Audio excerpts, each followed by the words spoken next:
नमस्कार, जोहार झारखंड देख रहे हैं आप। आपके साथ मैं हूं शिप्रा झा। बुलेटिन की शुरुआत करेंगे इस वक्त की बड़ी खबर से। बड़ी खबर दुमका से है। दुमका के मसलिया थाना क्षेत्र में नाबालिग से गैंगरेप की घटना सामने आई है। यहां 14 साल की नाबालिग के साथ 10 लड़कों ने गैंगरेप किया है। साथ ही पीड़ित को मुंह खोलने पर जान से मारने की धमकी भी दी है। मेला देखकर घर लौटने के दौरान आरोपियों ने इस वारदात को अंजाम दिया। ये घटना 10 दिन पहले की बताई जा रही है। गैंगरेप के 10 दिन बाद जब पीड़िता की हालत बिगड़ने लगी तब उसने अपनी बहन को इस घटना की जानकारी दी, जिसके बाद परिजनों को इसका पता चल सका और बाद में प्राथमिकी दर्ज करवाई गई। हैरानी की बात है कि प्राथमिकी दर्ज करने के 24 घंटे बाद भी अब तक आरोपियों की गिरफ्तारी नहीं हो सकी है। अब तक पुलिस के हाथ खाली हैं। तो पहले रांची और अब दुमका, 2 दिन में 2 गैंगरेप के बाद पुलिस प्रशासन और सरकार दोनों पर गंभीर सवाल उठ रहे हैं कि अब तक क्यों फरार हैं, गैंगरेप के दरिंदे खुले क्यों घूम रहे हैं, एफआईआर दर्ज करने के बाद कार्रवाई क्यों नहीं की जा रही है, पूरे मामले पर आखिर एसपी ने चुप्पी क्यों साध ली है। क्योंकि आपको बता दें कि न्यूज 18 की टीम ने उनसे संपर्क करने की कोशिश की थी, लेकिन उनकी तरफ से कोई रिस्पॉन्स नहीं दिया गया। एसपी ने कोई भी रिस्पॉन्स इस संगीन मामले पर, जो इतना गंभीर मामला सामने आया है, एक नाबालिग के साथ 10 लोगों ने गैंगरेप किया।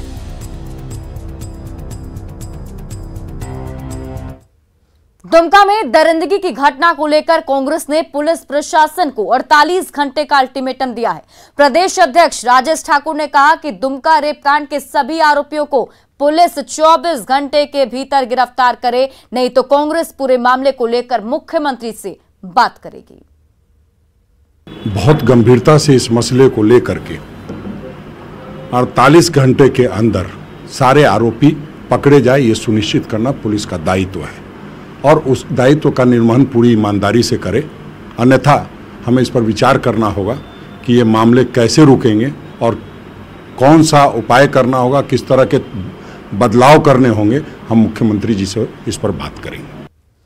और ना सिर्फ दुमका बल्कि बोकारो पुलिस पर भी सवाल उठ रहे हैं। माराफारी इलाके में एक महिला को निर्वस्त्र कर पेड़ से बांधकर पिटाई कर दी गई, लेकिन पुलिस मामले को रफा दफा करने में जुटी है।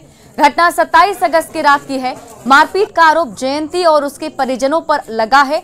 जिस जयंती और उसके परिजनों पर मारपीट का आरोप है, उस जयंती का कहना है कि पीड़ित महिला का उसके पति के साथ अवैध संबंध है, जिसके कारण उसका पति बच्चों और उस पर ध्यान नहीं दे रहा। हालांकि पीड़ित परिजनों ने जब इस पर हंगामा किया तब जाकर रविवार को मामला दर्ज किया गया, लेकिन पुलिस ने इससे पहले कि आरोपी का मामला दर्ज नहीं किया था। अब पुलिस पूरे मामले पर चुप्पी साधे हुए है। घर में सोए हुए थे हम, ठकठकाया दरवाजा, हम खोले तो घसीट के सब कोई निकाला हमको। जयंती खल को, फिर तारा पन्ना, जगतपाल की माँ थी, उसका पापा भी थे, वही लोग हमको निकाला और यहाँ पे लेके आया और बांध दिया और कपड़ा पर नंगा करके ही लेके आया था हमको। थाना में वही बोला कि जो हो गया, दोबारा ऐसे मत करो। तो हम बोले कि मेरा साथ जो हुआ वो अच्छा छोड़ दो बोला। हम लोग घर में थे, इसको वो सब घर गए, उसके बाद मारते पीटते लंगा करके लाया गया, यहाँ पे बांधा गया। हम लोग आए देखने लगे तो पूरा लंगा यहाँ पे थी और हम लोग आए इसको कपड़ा पहनाने के लिए तो कोई कपड़ा पहनने के लिए कोई नहीं दे रहा था। उसका बेटा जो जयंती खलको का बड़ा बेटा है ना राज, वो अपना शर्ट को खोल के इसको पहना रहा था, लेकिन उसको भी 2 बार ढकेल के गिरा दिया, पहनने के लिए नहीं दिया। घोंचा टोला में एक महिला को निर्वस्त्र कर उसकी पिटाई की गई, लेकिन वर्तमान स्थिति में थाने में जब इस मामले को लेकर जानकारी लेनी चाहिए तो थाना प्रभारी ने यह कहते हुए जानकारी देने से इनकार कर दिया कि यह मामला अनुसंधान में है। लेकिन जिस तरह से पीड़िता ने थाना पर यह आरोप लगाया है कि घटना के 27 अगस्त के बाद रात में उसे यह बात कहकर प्रताड़ित की गई कि मामले को माफ़ी मांगकर सल्टा दिया जाए, हम कह सकते हैं कि जिस प्रकार से पीड़िता ने थाने पर आरोप लगाया है, कहीं ना कहीं पुलिस की कार्यशैली जरूर शर्मसार कर देने वाली देखी जा रही है। मृत्युंजय कुमार, न्यूज 18 बोकारो। तो बोकारो से खबर आपको बता रहे हैं। देखिए, बोकारो पुलिस पर गंभीर सवाल उठ रहे हैं और सवाल क्यों ना उठाए जाएं। एक महिला को निर्वस्त्र कर पिटाई किया जाता है, ये मामला पुलिस के सामने आता है, लेकिन पुलिस 2 दिन बाद जाकर इस पर एफआईआर दर्ज करती है। हमारे साथ हमारे सहयोगी मृत्युंजय कुमार फोन लाइन पर जुड़े हुए हैं अधिक जानकारी के साथ। मृत्युंजय, झारखंड में आखिर ये हो क्या रहा है? पहले रांची, दुमका में गैंगरेप होता है, फिर ये बोकारो में निर्वस्त्र करके महिला को पीटा जाता है। आखिर क्या हो रहा है? झारखंड पुलिस कर क्या रही है? देखिए, मैं आपको बता दूं कि जिस तरह यह घटना है और जिस तरह पीड़िता ने कहा है कि उसे घर से खींचकर ले जाकर और पूरी तरह से निर्वस्त्र कर उसे पेड़ में बांधकर और मजमा लगाकर उसकी पिटाई की गई, कहीं ना कहीं यह शर्मसार कर देने वाली घटना है। साथ ही मैं आपको बता दूं कि माराफारी की जो थाना प्रभारी हैं, जिस तरह उन्होंने 2 बजे रात तक बैठाकर महिला को यह कहते हुए कहा कि आप माफी मांग लीजिए और इस मामले को रफा दफा कर दीजिए। मैं आपको बता दूं कि यह पूरी तरह से यह मामला जो है एक इस महिला और उसके पति के अवैध संबंध को लेकर उमड़ा मामला सामने आया है। उसके बाद इसकी पिटाई की गई है। पुलिस को इस पर त्वरित कार्रवाई करनी चाहिए थी और तुरंत एफआईआर के गिरफ्तारी करनी चाहिए थी। लेकिन आपको मैं बता दूं कि जिस प्रकार से पीड़ित महिला ने जिस पर आरोप लगाया है, उस महिला का सबसे पहले एफआईआर दर्ज किया जाता है और इस महिला और उसके पति पर मामला दर्ज कराया जाता है, बाद में इस पर मामला दर्ज कराया जाता है। कहीं ना कहीं यह बात जिस प्रकार से एफआईआर में भी नजर आ रही है, हम कह सकते हैं कि पुलिस इस मामले को रफा दफा करने के लिए काउंटर केस कर दी है ताकि यह मामला दब जाए और दोनों समझौता कर ले। वरीय पदाधिकारियों को इस पर ध्यान देना चाहिए कि ऐसे पुलिस पदाधिकारी जो इस तरह के संगीन, ये बताइए, इतना संगीन मामला है, ये इतना गंभीर मामला है, ये एक महिला की इस तरीके से पिटाई करनी, वो भी निर्वस्त्र करके, अपने आप में बड़े बड़े सवाल हैं और जो समाज है वो तो शर्मसार हो ही रहा है, लेकिन पुलिस का ये ढुलमुल रवैया, पुलिस का ये इस तरीके से लापरवाह बने रहना, ये कितनी बड़ी बात है। और हमें ये बताइए कि अब जब एफआईआर दर्ज किया गया, बताया जा रहा है कि 2 दिन बाद एफआईआर दर्ज कर लिया गया, तो क्या अब पुलिस कुछ कार्रवाई कर पा रही है? देखिए, इस मामले में मुख्यालय डीएसपी जो है मुकेश कुमार, उन्होंने कहा है कि मामला दर्ज किया गया है और जो भी दोषी है उस पर कार्रवाई की जाएगी। लेकिन मैं आपको बता दूं सिपरा कि जिस तरह से जब मीडिया में इस बात आती है तब इस बात को लेकर पुलिस एक्टिव होती है, लेकिन इसकी पूरी जवाबदेही थाना प्रभारी पर बनता है, क्योंकि थाना प्रभारी अगर इस मामले पर संज्ञान लेते तो तुरंत कार्रवाई होती। वरीय पदाधिकारी जब थाना प्रभारी को बोलेंगे तब कार्रवाई होगी। तो ऐसे थाना प्रभारी थाने में बैठकर आखिर करते क्या है, यह सबसे बड़ा सवाल है। जी जी, बहुत बहुत शुक्रिया मृत्युंजय तमाम जानकारी के लिए। गिरिडीह में बिजली ट्रांसफार्मर से तार खींचने को लेकर 2 गुटों में खूनी संघर्ष हुआ। इस दौरान जमकर लाठी डंडे और ईंट पत्थर चले, जिसमें बच्चे और महिला समेत 12 लोग घायल हो गए। गिरिडीह में बिजली ट्रांसफार्मर से तार खींचने को लेकर 2 गुटों में खूनी संघर्ष हुआ। इस दौरान जमकर लाठी डंडे और ईंट पत्थर चले, जिसमें बच्चे और महिला समेत 12 लोग घायल हो गए। सभी घायलों को इलाज के लिए प्राथमिक स्वास्थ्य केंद्र में भेजा गया है, जहां गंभीर हालत देखते हुए कई घायलों को सदर अस्पताल रेफर कर दिया गया। बेंगाबाद प्रखंड के ताराटाड़ की घटना है, जहां बड़ियाबाद टोला चकरा पत्थर में एक गुट की ओर से जबरन बिजली ट्रांसफार्मर से कनेक्शन खींचा गया था। इसी दौरान मना करने पर दोनों गुटों में बहस शुरू हो गई, जिसमें जुटे लोगों ने एक दूसरे पर जमकर हमला बोल दिया।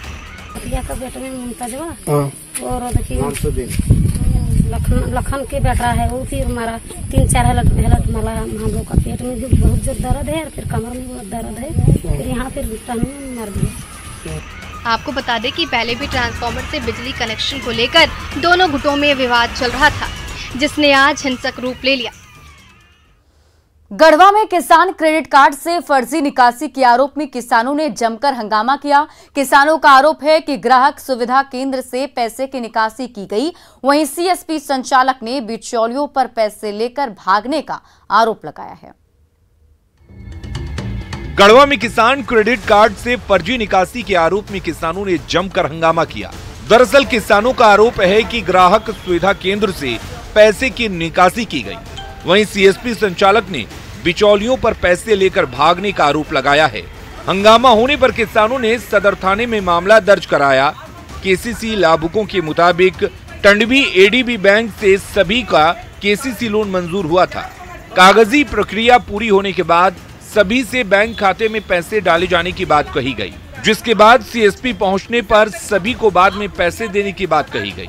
किसानों ने जब दूसरे केंद्र से पता किया तो उसके बाद उनके खाते से पैसे निकासी का खुलासा हुआ। सीएसपी संचालक ने फर्जीवाड़े का आरोप लगाते हुए थाने में आवेदन दिया है। इधर 4 बिचौलियों पर मामला दर्ज कर पुलिस जांच में जुट गई है।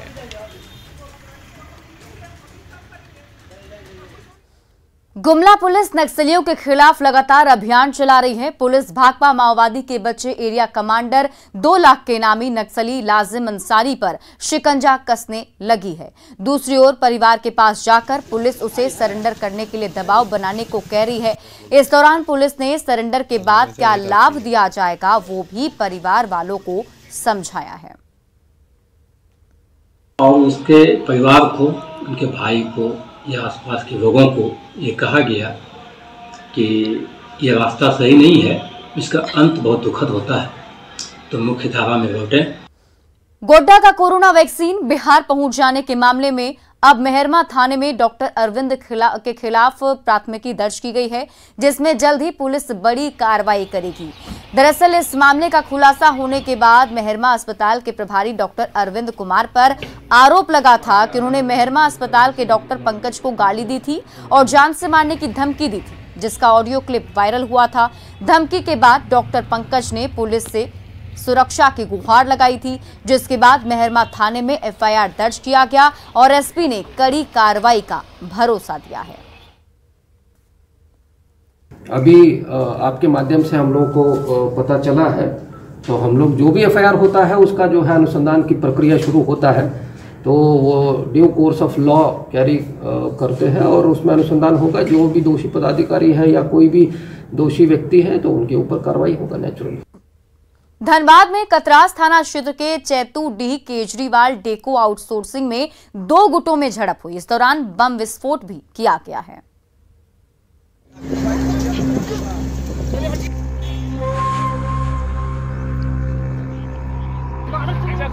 अभी गर्मा गर्म बहस चल ही रही थी कि तभी जोरदार धमाका हुआ।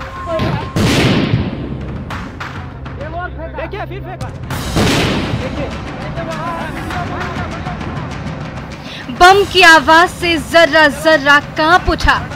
पुलिस वाले तो पुलिस वाले, वहां मौजूद एक एक शख्स डर के मारे थरथराने लगा कि तभी उसी घाटी पर एक और बम आ गिरा।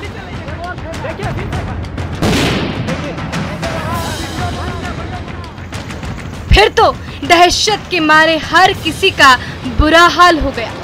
बमबाजी का ये नजारा है चैतूडीह के डेको आउटसोर्सिंग का, जहां वर्चस्व की खींचतान में 2 गुटों के बीच विवाद ऐसा गहराया कि सरेआम बम फटने लगा। तभी कतरास पुलिस के जवानों की फौज मौके पर पहुंची और देखते ही देखते पूरा इलाका पुलिस छावनी बन गया। मतलब गाड़ी में हम बैठे हुए थे, मारपीट भी की। हाँ, बम भी चला क्या? नहीं सर, उसका तो हम बैठे हुए थे उधर ऊपर तरफ, हमको नहीं कोई आवाज सुने थे? हाँ, वो तो सुने तो थे आवाज। बोला माइन से बंद करो। 30 तारीख का हम लोग को वार्ता का डेट दिया था, वार्ता नहीं हो रहा। बोले इसके विषय में तो हमको जानकारी नहीं है, आप ऊपर से बात कर लीजिए। वो लोग आया, ढेर आदमी मिलकर के माइंस को बंद करवा दिया। कतरास के डेको आउटसोर्सिंग में पैठ बनाने के लिए पहले भी लड़ाइयाँ होती रही हैं, बंदूकें गरजती रही हैं, बम फटते रहे हैं, लेकिन इस बार तो कतरास पुलिस के अफसरों के सामने दुस्साहसी अपराधियों ने एक के बाद एक 2 बम फेंककर दहशत फैला दी, जबकि 2 बम फटने से पहले ही फुस हो गए। फिर से काम को रोकने के लिए कुछ लोग आए थे, जिसकी वजह से कुछ असामाजिक तत्वों के द्वारा बम वगैरह चलाया गया है। 2 बम भी बरामद। धनबाद कोयलांचल में काले हीरे पर अधिकार जमाने के लिए अक्सर कोहराम मचता रहा है। डेको आउटसोर्सिंग में बमबाजी की ये घटना उसी लड़ाई की एक कड़ी है। संजय गुप्ता, न्यूज़ 18 धनबाद। जामताड़ा में नाला प्रखंड के टाढ़ी, रंगामेटिया और हदलबांक गांव में सड़कों की स्थिति बदहाल है, जिससे यहां के ग्रामीण परेशान हैं। बदहाल सड़कों की वजह से आज भी ये गांव विकास से कोसों दूर है। बरसात के दिनों में हालात नारकीय हो जाती है, लेकिन प्रशासन और नेताओं की तरफ से इस सड़क को बनाने की कोई भी पहल नहीं की जा रही, जिससे ग्रामीणों में आक्रोश है। जो गांव का है इतना सड़क इतना जर्जर है, जो अभी मानुष आदमी सब नहीं चल पा रहा है, गाड़ी भी नहीं घुस रहा है, बहुत आने जाने में बहुत दिक्कत हो रहा है। आसपास का गांव का जो आते हैं तो बोले लोग कि हदलबा का रास्ता बहुत खराब है, बहुत खराब, हम लोग सुनने में भी दिक्कत लगते हैं। और हम लोगों का एक बार आया था, माफी किया गए थे तो 1 साल हो गया, कुछ आता पता भी नहीं है। रंगामटिया में आने जाने के लिए कोई सड़क नहीं है। अभी तक हम लोग चलते हैं तो बिना सड़क से ही चलते हैं। बरसात के दिन में हम लोग को सड़क के अभाव में जितना मरीज होता है, पेशेंट होता है, खास करके महिला लोग जो प्रेग्नेंट स्थिति में रहती है, उन लोग के लिए बहुत दिक्कत है। धनबाद जिले के सिंदरी में दामोदर नदी पर बना एकमात्र पुल जर्जर हो चुका है। ये पुल पश्चिम बंगाल को सिंदरी से जोड़ता है, लेकिन पिछले 5 सालों से ये पुल जर्जर पड़ा है। पुल की सड़कों पर दर्जनों गड्ढे हो गए हैं। काली परत उखड़ने के कारण लोहे के छड़ भी बाहर निकल आए हैं। रोजाना लोग अपनी जान जोखिम में डालकर इस पुल से आना जाना करते हैं। ऐसे में हादसों का डर हमेशा बना रहता है। लोगों की सरकार से मांग है कि पुल को जल्द से जल्द ठीक किया जाए।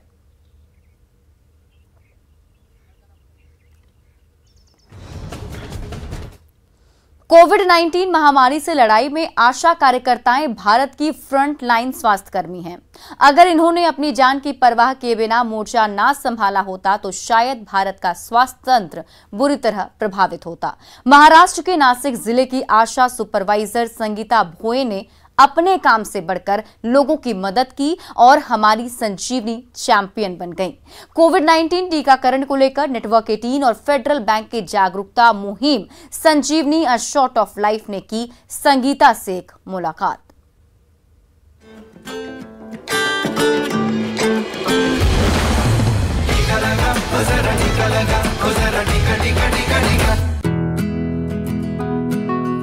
आशा कार्यकर्ता अपने काम पर निकल चुके हैं। गुजरात की सीमा पर दूर दराज के इलाके में बसे इस ठाणा पाड़ा गांव में स्वास्थ्यकर्मी जंगलों और नदियों को लांघते हुए कई किलोमीटर पैदल चलकर मरीजों तक पहुंचते हैं, खासतौर पर कोरोना संक्रमितों के लिए। दादा, वो दादा, ढोकले की क्या? आम्ही तुम्हाला भेटायला आलोय। संगीता भोये आशा सुपरवाइजर हैं, जिनकी टीम में 12 आशा कार्यकर्ता हैं और जमीनी स्तर पर संगीता का काम बेहद ही सराहनीय रहा है। इनकी टीम कोरोना संक्रमित मरीजों को सिर्फ स्वास्थ्य सुविधाएं ही नहीं देती, बल्कि खाना, राशन, अंडे और सब्जियां भी मुहैया करवाती हैं। आणि आमच्या जवळ कोणी माणसं आम्हाला मदतीला येत नसते, तेव्हा आमच्या आशाताई आमच्या मदतीला आल्या आणि आम्हाला खाद्यपदार्थ कसे खायचे हे ते सगळं माहिती देत होते आणि आमच्या सोबत इतरांना बऱ्याच लोकांना त्यांनी अशीच मदत केली। अपने काम से आगे बढ़कर लोगों की मदद करना ही संगीता को संजीवनी चैंपियन बनाता है। जब कोविड हुआ था उनके पास कोई जाता नहीं था, उनको घर में खाने के लिए रेशन कभी रहता तो मैं अपने पैसे से उनको रेशन खरीद के देती थी। उनको सब्जियाँ वगैरह ऐसे जो चीज़ें वो सब मैं उनके घर पर पहुंचा किया करती थी। उनका दर्द मुझसे नहीं देखा जा रहा था, इसलिए मैंने अपने पैसे से खरीद कर उनको सब पुराया। संगीता का कहना है कि जब जनवरी 2020 में महामारी की शुरुआत हुई तो चुनौतियां काफी बड़ी थी। बीमारी को लेकर जानकारी बहुत कम थी और खराब मोबाइल नेटवर्क की वजह से मुश्किलें बढ़ गई थी। कोई किसी से बातचीत नहीं कर रहा था, कोई अगर किसी को देखो तो रास्ता बदल के जाने का, ऐसा सब माहौल था। उस टाइम हमारे आशा वर्कर्स और हमने हर एक के घर में जाकर उनका ऑक्सीजन लेवल चेक किया और उनका टेम्परेचर लिया। इन्होंने लोगों की सेवा के अपने काम को जारी रखा और इसीलिए ये हैं हमारी संजीवनी चैंपियन।